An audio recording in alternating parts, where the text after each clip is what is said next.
think when we were thinking up why we wanted to make the show, this was at the time of the what's called the Snoopers Charter, and there was a huge amount of surveillance. I think, that have the most surveillance in this country. I think we just wanted to ask the question: to what extent is police surveillance justified? We live with, as we know now, there's a lot of extremism around. There's terrorist threats from all sorts of sides. When I go back home to Brighton today, reading the sport, somebody's keeping the station safe for me. So we're aware of that, but also there's a huge amount of surveillance. We're aware of, and there have been also terrible abuses by the police, by the Met. Terrible abuses, which is now the subject of an inquiry.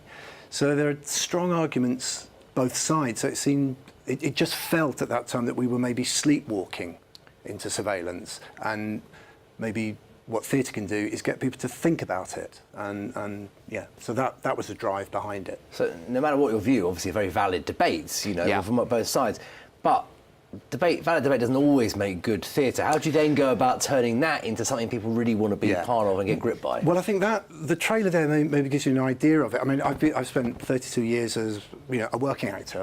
I've been lucky enough to work a lot with the National, Globe, the RC. I've done episodes of Doctor Who and Game of Thrones. I'm a working actor. But a lot of the theatre I do, I go in one door, the audience goes in another door, they sit in the dark and watch it. And like you say, a lot of political theatre, I think, tends to lecture people and tell them what to think. And you sit passively and watch it and get lectured at. And I don't know about you, but I don't find that very enjoyable, or it doesn't help me think. And you probably got a sense from the trailer that the difference here is that the audience are invited to be a part of it, not sit passively and watch it, but a part of it and engaged in it. For instance, when you buy a ticket, you give your mobile phone number and you start receiving text messages which treat you as an undercover officer.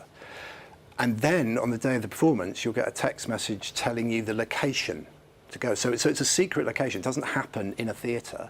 You go to a secret location. In a small group, there's probably about 9 of you. You'll be on a street corner wondering, what am I doing? And then you'll get another text message telling you the actual address to go to. You go to that place and you knock on the door, you go in, and you are in a police safe house.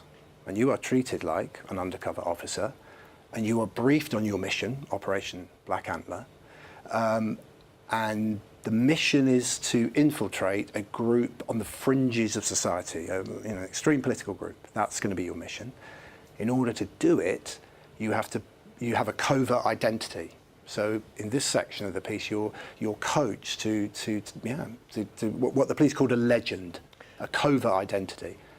And then you've got that covert identity, and your mission is you're then sent to another location where there's a social event happening, which you have intel that this extreme group has infiltrated, and you have got a POI, a picture of someone that you've got to find and get their trust, and find out what these people are doing and planning. Are they a threat? And then the last thing you do, eventually you leave that social event, you're sent by text, your cover's going to get blown, get out. And then you meet a handler and you download all the things that you've found out. And then you have to make the decision. So you're actively involved in a moral and ethical job. What would you do if the power was in your hands? Would you put these people under surveillance? And we know how damaging and difficult that is. Or do you say, no, these people, it might be unpleasant, but they're not doing any danger. And then, are you sure nothing bad's going to happen? So what does the audience need to bring to this? What should they bring? An open mind, themselves, a willingness to take part. I've done lots of theatre sitting in the dark, and I like it, enjoy it. I think this is maybe for more adventurous, more curious person who wants a little bit more than that.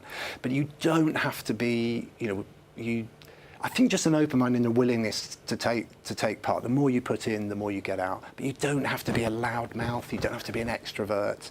You can be on text messaging. So it's not as scary as it sounds. It's an interesting.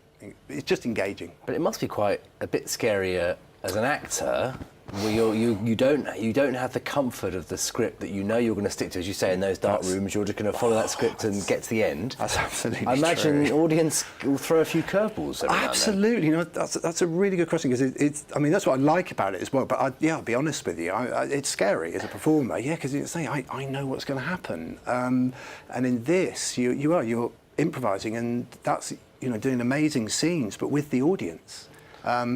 So I'm thrilled by that they're kind of dictating and changing what happens. But yeah, that's a good point. I'm not going to deny it. It's scary and exciting.